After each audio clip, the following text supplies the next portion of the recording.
आपको क्या लगता है कि ये लोकतंत्र हमारा बच रहा है? क्या लगता है आपको? हमारे साथ जो हुआ वो इररिलेवेंट है। हम स्टूडेंट्स के साथ हैं और उनकी आवाज़ उठा रहे हैं। स्टूडेंट्स के साथ जो हुआ वो आप ही बताइए, सही है कि गलत है?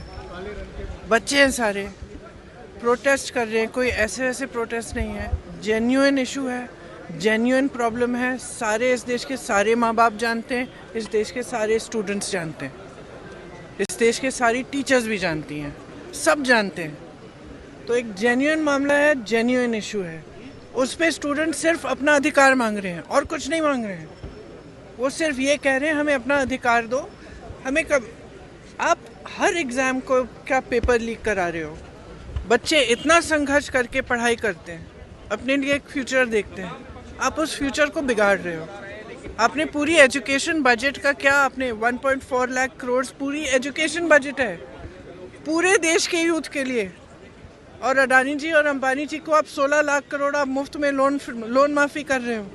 किसानों को कुछ नहीं, गरीबों को कुछ नहीं, स्टूडेंट्स को कुछ नहीं। और ऊपर से स्टूडेंट्स को इतना खर्चना पड़ रहा है, फैमिलीज़ को इतना खर्चना पड़ रहा है, लोन लेते हैं। सिर्फ नीट के एग्ज़ाम में जो 22 लाख फैमिलीज़ हैं उनका खर्चा 1.32 लाख करोड़ है, almost equal to education budget. तो स्टूडेंट्स की जेन्युइन स्ट्रगल है, जेन्युइन समस्या है। वो सिंपली कह रहे हैं हमसे बात करो, हमारे लिए सिस्टम, हमारा सिस्टम बदलो। ये सिस्टम चल नहीं रहा है, टूटा हुआ सिस्टम है, सब जानते हैं टूटा हुआ सिस्टम है। जिसके बच्चे हैं, किसी भी क्लास का हो, किसी भी वर्ग का हो, जिसके बच्चे वो जानता है कि बच्चों पे क्या बीतती है जब एग्ज़ाम देते हैं।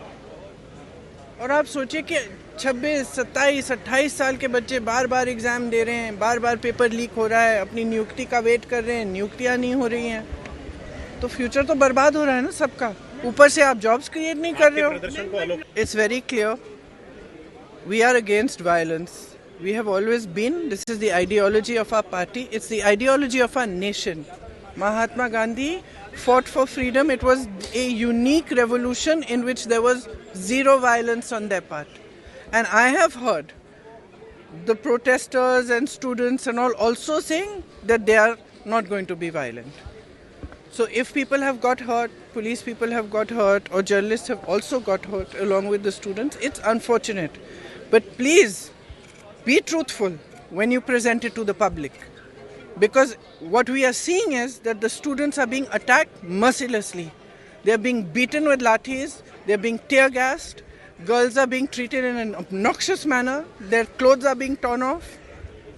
How do you think they feel that this is their country, this is their parliament, these are their representatives, this government has been voted in by them, and the youth heavily voted for this government? How do you think they feel? They feel completely betrayed. And I'm sorry, but I don't care what all you people say and what you put on the media and what you present. Our duty is to stand with them.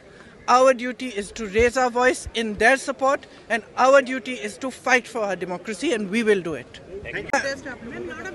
हमारा protest अलोकतांत्रिक है। लोकतंत्र में सबसे बड़ी चीज़ क्या होती है? फ्रीडम ऑफ एक्सप्रेशन और right to protest, peaceful protest. इसमें कुछ अलोकतांत्रिक बात नहीं है। अलोकतांत्रिक ये है जो यहाँ इस सदन में हो रहा है, जो सड़कों पे हो रहा है।